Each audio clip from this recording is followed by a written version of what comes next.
This is going to be a crazy week for all of crypto. Bitcoin got its weekly close above $82,000. The stock market is at all-time highs. We have the inflation data coming in tomorrow, plus a new Fed chair near the end of the week. And we also have the fact that Michael Saylor is back to buying Bitcoin. In today's video, we'll be talking about all of this and taking a look at the local Bitcoin price action. If you enjoy the content, make sure to smash that like button and subscribe. Without further ado, let's jump right into it. So first of all, let's take a look at the local Bitcoin price action. If we go on the weekly time frame, you can see here that Bitcoin did get a very significant weekly close back into that range that I was talking about in my previous video. So the bottom of this range is actually found at around $80,600 if we consider the wick. Now today, when we opened, we dumped into that level and we're now trying to hold above it as support, potentially proving acceptance right inside a new range for Bitcoin.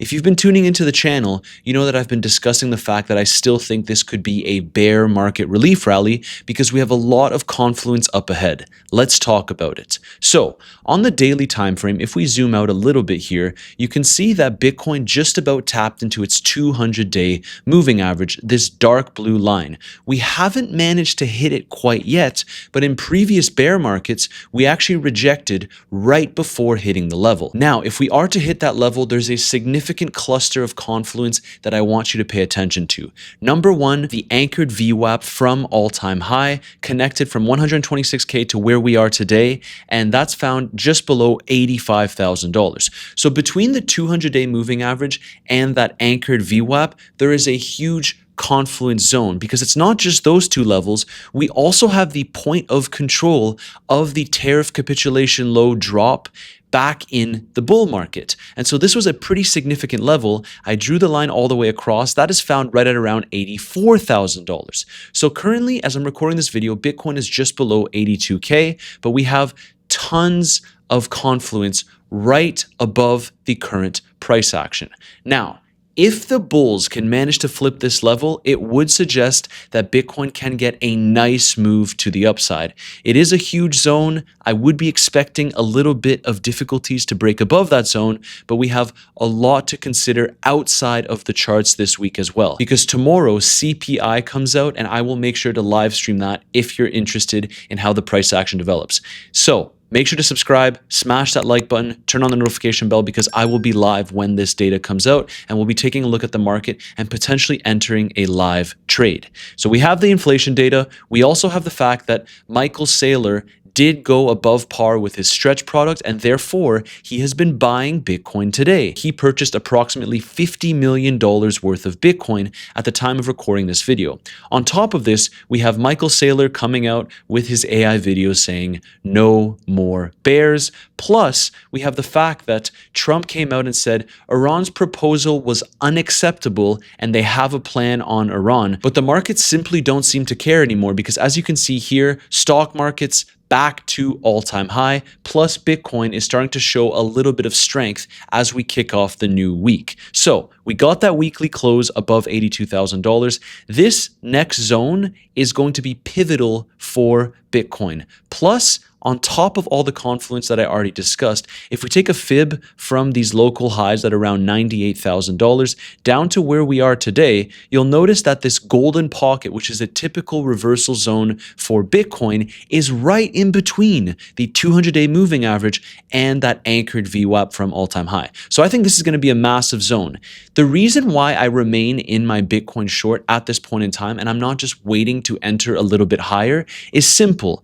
In bear markets, sometimes we front run massive confluence zones because I know that a lot of traders are also looking at this level because there is so much going for it. So let's see how the price action develops. Right now, as we hover just below $82,000 and Michael Saylor buys, there is a chance that we continue to pump into the inflation data tomorrow. So it's going to be a very, very interesting week. I also wanted to take you through the local liquidity where you can see that there is some cluster above where we currently are. If I refresh this page on the 24-hour time frame, there is also a lot of liquidity right below us. Now, another reason why I personally think that this is a bear market relief rally and I don't think Bitcoin will just be making all-time highs from here is because of the liquidity. On the one-day time frame, it is relatively even. We have bears and bulls pretty similar. Then on the 7-day time frame, it paints a similar picture, although there are technically more cumulative long liquidations in the market compared to cumulative short.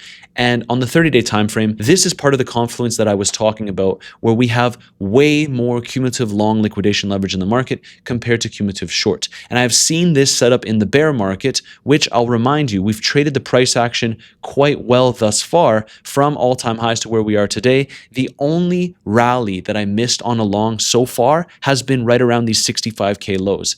But it was also highlighted in my community, so I hope that some of you did take advantage of that. But right now, I do think that Bitcoin will take its time to move above this level if it is to occur.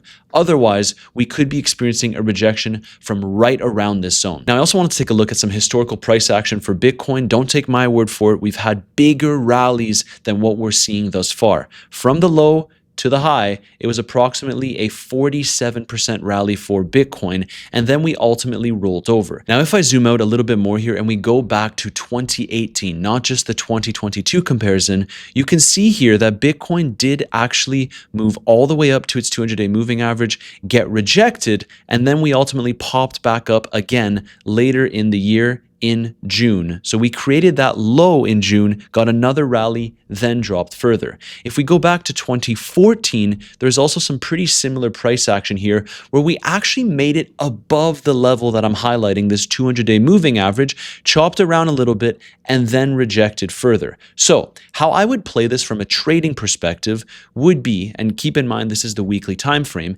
if we make it up to this 200-day moving average where a lot of people are currently eyeing, then at that point in time, we could potentially experience a rejection into the bull market support band, which might provide a decent longing opportunity for Bitcoin. Then you can play the move back up. Now, this looks like a small move on the weekly time frame, but if I take it from the low here back up to the high, it's another 24% rally after Bitcoin got rejected. So there's a lot of ways that this could actually play out, but at this point in time, my base case is still the same for Bitcoin.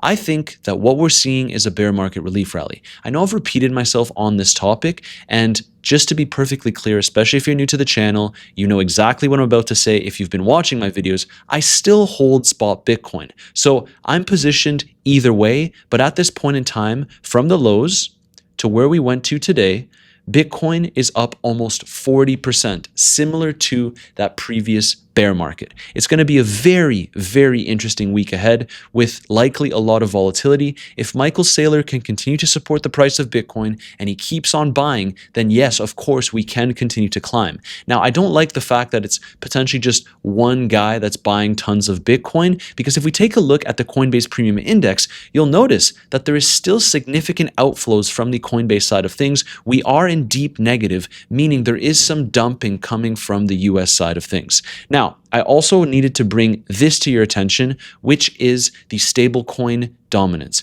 Right now, we got a weekly close below the bull market support band. So a potential scenario would be, because it's technically inversely correlated to Bitcoin, Bitcoin tapping into its 200-day moving average, which at this point in time is found right at around $82,600. We get a little bit of a rejection from around that zone. Perhaps we target the bull market support band once more. And then the question is, how high would that next move up take us? Some of you have been commenting on the channel that was it. That was the bear market bottom. We're moving much, much higher, but there are other metrics as well that I like to consider in my analysis. One of it being the fact that oil just continues to increase. And on that note, it's pretty interesting to see that crude oil in floating storage fell 33% in the past week. And it's funny because 3 weeks ago, Donald Trump came out and said, Iran has just announced that the strait is fully open and ready for full passage. Thank you. So it's so difficult to know what to believe, but as you know, markets like to climb the wall of worry. Some people are potentially playing this as a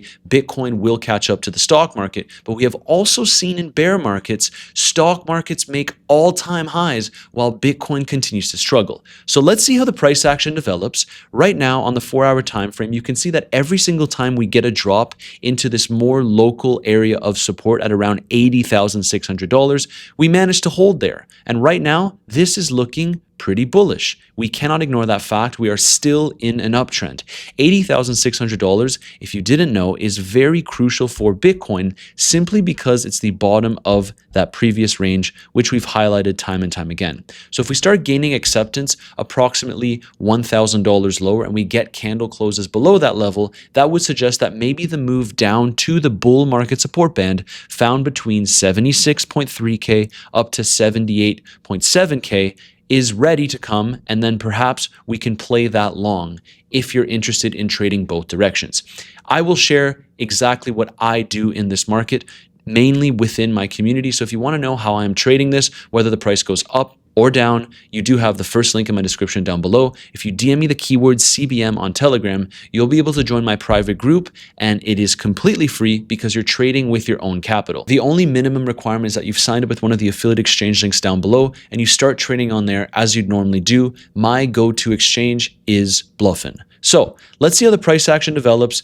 Bitcoin year-to-date ROI, if we compare it to the midterm years, which we discussed on the channel previously, you can see here that we are technically elevated compared to what occurs in the midterm year. So is this time different? Because right now, as Bitcoin is currently hovering around $81,600, you'll notice that it's pretty much split 50-50. There's a lot of people that have been calling for the bottom since literally $100,000, now confirming that, yup, the bottom is in, but there's a lot of skeptics like myself that do think that this bear market relief rally will ultimately retrace lower, irrespective of where we end up topping out. But the most important level on the higher time frame is this confluence zone that I highlighted between the 200-day moving average and, of course, the anchored VWAP from all-time high, giving us a range of approximately $2,000 between 83K up to 85K. Next thing I wanted to just bring to your attention before we wrap up this video, talking about the market structure legislation. SEC Chair Paul Atkinson calls for Congress to pass the Clarity Act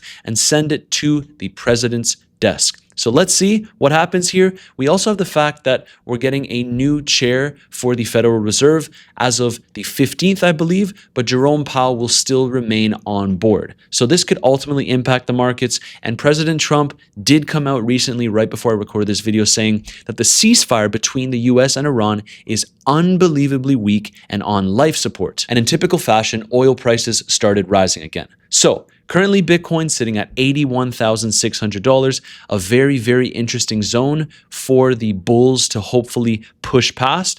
If we manage to break below $80,600, I would remain a little bit cautious and potentially target a long from sub $80,000 into the bull market support band. That's at least what I will be looking to do.